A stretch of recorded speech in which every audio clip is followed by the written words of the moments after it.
मैं राजस्थान का बागड़ी प्रदेश डूंगरपुर बोल रहा हूँ। छोटे छोटे डूंगर पहाड़ होने के कारण मुझे डूंगरपुर के नाम से जाना जाता है। मेरा प्राचीन नाम डूंगरिया भील की ढाणी था। मुझे आदिवासियों का कुंभ भी कहा जाता है और मैं प्रसिद्ध हूँ मेरे भव्य बाणेश्वर धाम के लिए, जिसके बारे में आगे आपको पूरी जानकारी देने वाला हूँ। आपको बता दूं, मैं हूं तो राजस्थान का भाग, लेकिन गुजरात के बिना और गुजरात मेरे बिना पूरा नहीं हो सकता। मैं डूंगरपुर आज आपको मेरे यहाँ का पूरा इतिहास और पर्यटक स्थलों के बारे में बताने वाला हूँ। मेरा यहाँ का त्रिवेणी संगम बाणेश्वर धाम का मेला और ऐतिहासिक स्थलों के बारे में जानकर आप मुझे विजिट करने जरूर आओगे, ऐसा मेरा विश्वास है। मैं डूंगरपुर अगर मेरी स्थापना की बात करूं तो मेरी स्थापना 13वीं शताब्दी में राजा डूंगरिया भील ने की थी। रावलवीर सिंह ने भील प्रमुख डूंगरिया को हराया, जिनका नाम पर मेरा नाम डूंगरपुर पड़ा था। मैं डूंगरपुर अपने सुंदर ऐतिहासिक मंदिरों के लिए विश्व भर में जाना जाता हूं। भारत का पहला महिला सहकारी मिनी बैंक भी मेरे ही शहर में स्थित है। मैं अपने ग्रीन ग्रेनाइट के कारण भी भारत में विशेष स्थान रखता हूं। मेरे ही बाणेश्वर में स्थित है राजस्थान का एकमात्र ऐसा मंदिर जिसमें खंडित शिवलिंग की पूजा होती है। इसके अलावा मैं राजस्थान का पूर्ण साक्षर आदिवासी जिला होने का गौरव रखता हूं। मेरे शहर में डूंगरपुर प्रजामंडल की स्थापना की हुई है, जो बागड़ के गांधी कहे जाने वाले भोगीलाल पांड्या ने 1944 में की थी। मैं डूंगरपुर अपने उदय विलास पैलेस के लिए प्रसिद्ध हूं, जिसका नाम उदय सिंह द्वितीय के नाम पर रखा गया था, जो बेजोड़ वास्तु शिल्प शैली का प्रमुख नमूना है। मेरे जिले में बागड़ की गंगा कही जाने वाली माही नदी बहती है। माही एकमात्र ऐसी नदी है जो राजस्थान में दक्षिण से प्रवेश करती है और वापस दक्षिण में ही निकल जाती है।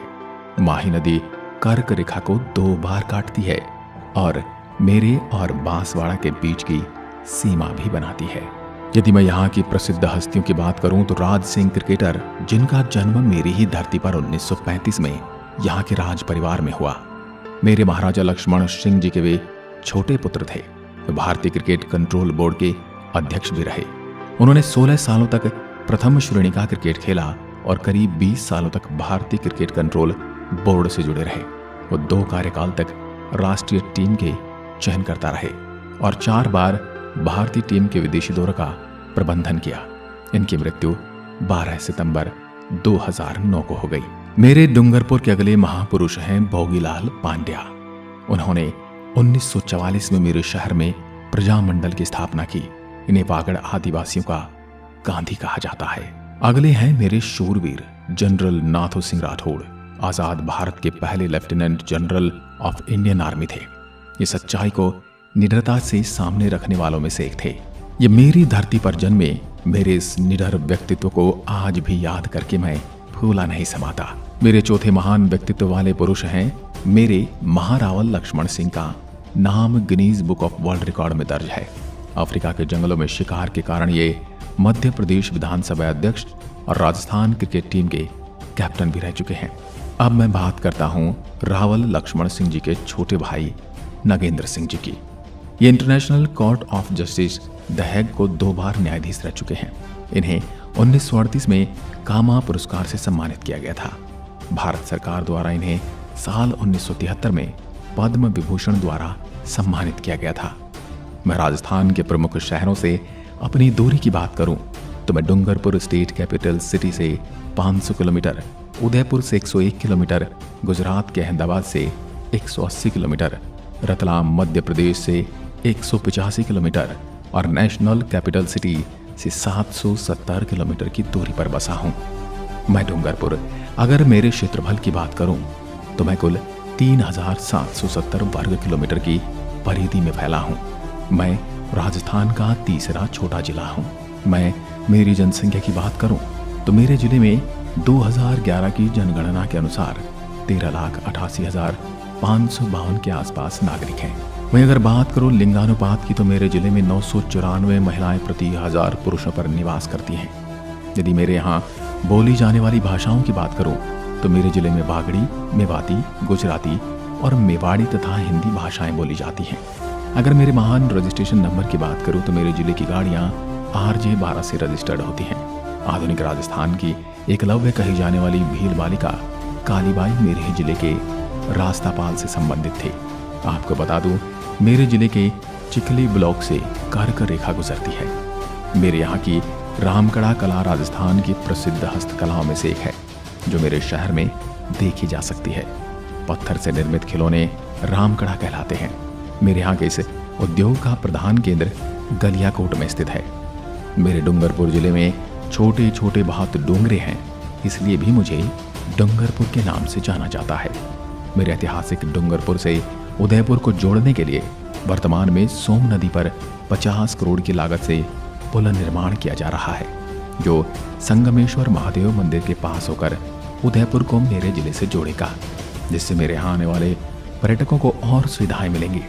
आपको बता दूं, मैं राजस्थान की सबसे ज्यादा हिंदू जनसंख्या वाला जिला हूँ।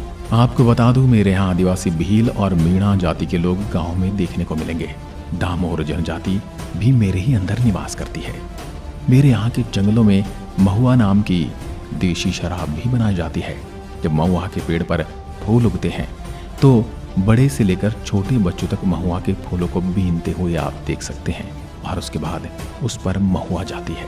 मेरे यहाँ के लोगों के लिए होली यहाँ का सबसे महत्वपूर्ण और उत्साहित त्योहार है।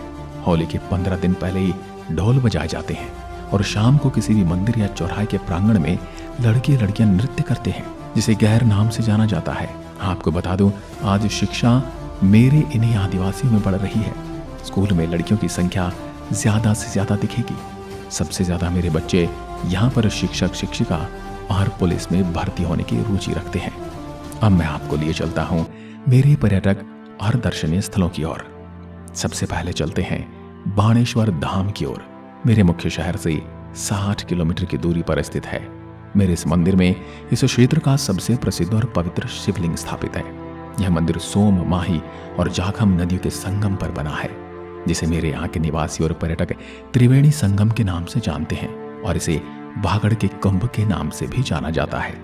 यहाँ लगने वाले भव्य मेले में आपको आदिवासियों के कई रूप, नृत्य और मनमोहक छवियां देखने को मिलेंगी। बाणेश्वर धाम में लगने वाला यह मेला मेरे आराध्य प्रभु शिव को समर्पित है। श्रद्धालु जल में डुबकी लगाकर सबसे पहले भगवान के दर्शन करने को आतुर रहते हैं। मेले के साथ साथ देव दर्शन, खरीदारी के सामान, आदिवासियों के औजार, अस्थि विसर्जन, खूबसूरत पनघट घाट आदि देख और खरीद सकते हैं। माघ शुक्ल एकादशी से माघ शुक्ल पूर्णिमा तक यहाँ का मेला लगता है। हो सके आप जरूर इस मेले का आनंद उठाएं। भगवान शिव के मुख्य मंदिर में दर्शन करते हुए आप शिव मंदिर के पास ही भगवान विष्णु का मंदिर है, वहां भी दर्शन अवश्य करें। मेरे इस मंदिर का निर्माण 1793 में हुआ था। इस मंदिर के बारे में माना जाता है कि इसी जगह पर भगवान कृष्ण के अवतार माओ जी ने ध्यान लगाया था, जो कि डूंगरपुर जिले में स्थित गेब सागर झील के ऊपर से पैदल चलकर बाणेश्वर धाम पहुंचे थे। यहाँ पर एक और मंदिर भी है जो ब्रह्मा जी को समर्पित है, वहां आप जरूर जाना। अब मैं आपको मेरे संग्रहालय लिए चलता हूँ, जहां पर आप आदिवासियों के तत्कालीन बागड़ प्रदेश के इतिहास की जानकारी, विभिन्न स्थानों से प्राप्त पाषाण प्रतिमाएं, प्राचीन सिक्कों का संग्रह देख सकते हैं। यहाँ पर बागड़ प्रदेश की संस्कृति को प्रदर्शित किया जाता है। कई दुर्लभ वस्तुएं संग्रहालय में देखी जा सकती हैं। मेरे इसी संग्रहालय का पूरा नाम है राजमाता देवेंद्र कुंवर राज्य संग्रहालय और सांस्कृतिक केंद्र। अब आता है जूना महल। दर्शकों, ये महल पुरानी सदी का सबसे पुराना महल है। सफेद पत्थरों से बने से 7 मंजिला महल का निर्माण 13वीं शताब्दी में हुआ था।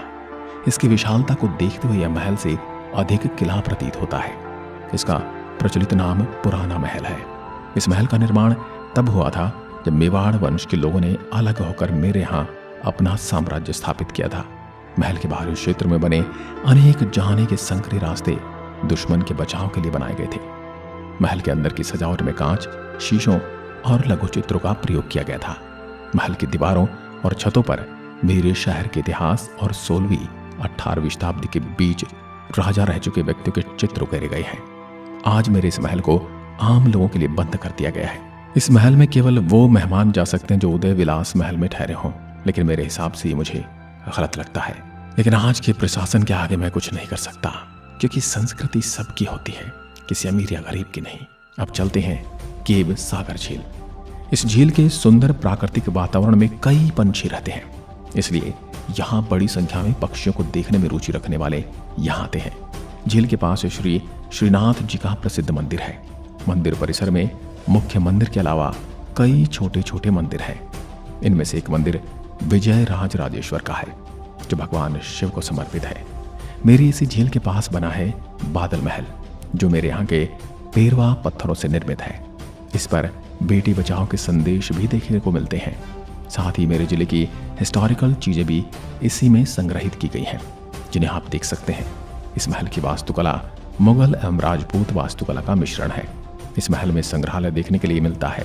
साथ ही आप उदय विलास पैलेस भी निहारते हुए आना, जो कि गैप सागर झील के पास ही बनी हुई है। अब मैं आपको लिए चलता हूँ नाना भाई पार्क एवं चिड़ियाघर। मेरे शहर का ये वाला पार्क भी गैप सागर झील के किनारे पर स्थित है, जो कि एक मुख्य शहर में स्थित है। आप इस पार्क में आसानी से पहुंच सकते हैं। यह चिड़ियाघर मेरे नगर परिषद के द्वारा प्रबंधित किया जाता है। इस चिड़ियाघर में प्रातः 6 बजे से 9 बजे तक आप आ सकते हैं और शाम को 5 से 10 बजे तक आप आ सकते हैं। यहाँ आपको बहुत सारे पक्षी भी देखने को मिलते हैं। यहाँ पर आपको तोते, कछुए, बतख, कबूतर, कनूर पक्षी, बजरी पक्षी, सन कनूर, कस्तूरी बतख देखने के लिए मिल जाते हैं। यहाँ पर टॉय ट्रेन भी है, जिसमें 10 साल से कम उम्र के बच्चे घूम सकते हैं। यहाँ पर एक बहुत बड़ी पक्षियों के लिए घर बनाया गया है। आप सोच रहे होंगे नाना भाई कौन थे, तो आपको बता दूं, वो एक स्वतंत्रता सेनानी थे। उनकी स्मृति में 26 जनवरी 1956 को शहरवासियों को सबसे पहला पार्क अर्पित किया गया था। अब हम आपको लिए चलते हैं फतेहगढ़ी, जो कि मेरे जिले का एक प्रमुख दर्शनीय स्थल है। मेरे स्थान पर आपको हनुमान जी के दर्शन करवा देता हूँ। फतेहगढ़ी भी मेरी गैप सागर झील के किनारे ऊंची पहाड़ी के ऊपर बना हुआ है। इस स्थल से आप मेरे जिले का सुंदर दृश्य देखने के लिए आपको मिलता है। आपको यहाँ पर चारों तरफ मेरे पर्यटन स्थल देखने को मिलने वाले हैं। गैप सागर झील का सुंदर दृश्य देखने के लिए मिलता है। मैंने आपको बादल महल के बारे में बताया था, वो भी यहाँ से देखने को मिलता है। फतेहगढ़ी में आपको रामायण के बहुत सारे दृश्यों की मूर्तियों का रूपांकन मिलेगा। यहाँ पर आपको एक झरना देखने को मिलने वाला है। मेरी यह जगह बड़ी ही सुंदर है और आप अपना अच्छा समय यहाँ बिता सकते हैं। यहाँ पर महंत संत स्वामी विवेकानंद जी की बड़ी सी मूर्ति भी देखने को मिलेगी। रंगीन फाउंटेन, रंगीन लाइटों का आनंद भी आप उठा सकते हैं। यहीं से हम चलते हैं बर्ड सेंचुरी पार्क। इसमें कई तरह के फूलों को उगाया गया है। इस पार्क में आप गुलाब के फूल, इसके अलावा इसमें स्विमिंग पूल भी है और यहाँ पर मेरे शहर को देखने के लिए दूरबीन भी लगी हुई है और बांस को बांधकर भी सिटी व्यू पॉइंट बनाए गए हैं। मेरे प्यारे दर्शकों, अब मैं आपको लिए चलता हूँ एक ही ऊंची पहाड़ी पर बैठी मेरी माँ धनमाता मंदिर, जो कि मेरे यहाँ का प्रसिद्ध मंदिर है। माँ का यह मंदिर धनमाता पहाड़ी पर स्थित है। यहाँ पर आपको धान माता मंदिर और काली माता के दर्शन करने को मिलेंगे। यह मंदिर ऊंची पहाड़ी पर बना हुआ है। यहाँ पर आपको प्राचीन विजयगढ़ किला भी देखने के लिए मिलता है, जो खंडहर अवस्था में पहुंच गया है। आप इस मंदिर में घूम सकते हैं। यहाँ पर सुंदर गार्डन बनाया गया है। मंदिर तक पहुंचने के लिए सीढ़ियां बनी हुई है। यहाँ पर आकर आपको बड़ा आनंद आएगा। यहाँ से मेरे शहर का दृश्य बहुत ही सुंदर दिखाई देता है। पार्क में आपको बहुत सारे झूले और मनोरंजक उपकरण देखने को मिल जाते हैं और बच्चे और बड़ों दोनों के बहुत पसंद आते हैं। यहाँ पर शाम के समय सनसेट का भी सुंदर दृश्य देखने को मिलता है। मेरी माने तो आप यहाँ एक बार अवश्य जाना। श्री माधवराव मंदिर, ये मंदिर मेरे शहर के पास स्थित एक मुख्य ऐतिहासिक स्थल है। आपको यहाँ पर प्राचीन मंदिरों के दर्शन करने को मिलेंगे। यहाँ बहुत सारे मंदिर बने हुए हैं। यही मंदिर मेरे सुरपुर नामक स्थान पर स्थित है। आप यहाँ पर आकर इन मंदिरों को देख सकते हैं। यहाँ पर भगवान शिव जी और कृष्ण जी के बहुत सारे मंदिर हैं, जिनके दर्शन आपके मन को हर्षित कर देंगे। अब चलते हैं गौरेश्वर महादेव मंदिर। यह मंदिर मेरे जिले में सागवारा के पास देवड़ा बड़ा गांव में स्थित है। यह मंदिर मोरन नदी के किनारे पर बना हुआ है। यहाँ पर आपको स्वयंभू शिवलिंग के दर्शन करने के लिए मिलते हैं। यह मंदिर 12वीं शताब्दी में गुजरात के महाराजाओं के द्वारा बनाया गया था। यहाँ आकर मन को शांति मिलती है। यहाँ पर मोरन नदी का दृश्य बड़ा ही सुंदर दिखाई देता है। आप यहाँ पर आकर अच्छा अनुभव कर सकते हैं। मेरे बताए इन पर्यटक स्थलों के अलावा भी आप भुवनेश्वर महादेव मंदिर, सोमनाथ मंदिर, सोम कमला अंबा बांध, बीरबाला कालीबाई पैनोरमा मंदिर के दर्शन कर सकते हैं। आपको मेरे जिले में बहुत कुछ देखने को मिलेगा। अगर आप मेरे शहर की सैर की योजना बना रहे हैं तो आप सड़क, हवाई और रेल मार्ग के द्वारा यात्रा कर सकते हैं। जो भी पर्यटक मेरे शहर की यात्रा हवाई मार्ग से करना चाहते हैं उनके लिए बता दूं, निकटतम हवाई अड्डा डबोक हवाई अड्डा उदयपुर है, जो मुझसे 110 किलोमीटर की दूरी पर है। अगर आप मेरी सैर ट्रेन से करते हैं तो आपको बता दूं, मेरे जिले में रेल सेवा नहीं है, तो मेरा निकटतम रेलवे स्टेशन उदयपुर या फिर रतलाम है, जो कि देश के सभी प्रमुख रेलवे स्टेशन से अच्छी तरह से जुड़ा हुआ है। अगर आप बस से मेरी यात्रा करते हैं तो राजस्थान के सभी जिलों से मेरे लिए बस उपलब्ध है। मैं डूंगरपुर आपको मेरे शहर में आने के लिए आमंत्रित करता हूँ। मेरी आत्मकथा में आपको कौन सा स्थान सबसे सुंदर लगा, मुझे कमेंट में जरूर बताना। और अगर आप पहले ही मेरी यात्रा कर चुके हैं तो अपना अनुभव कमेंट में लिखकर दूसरों का मार्गदर्शन करना। आज की वीडियो में बस इतना ही। जय हिंद, जय भारत।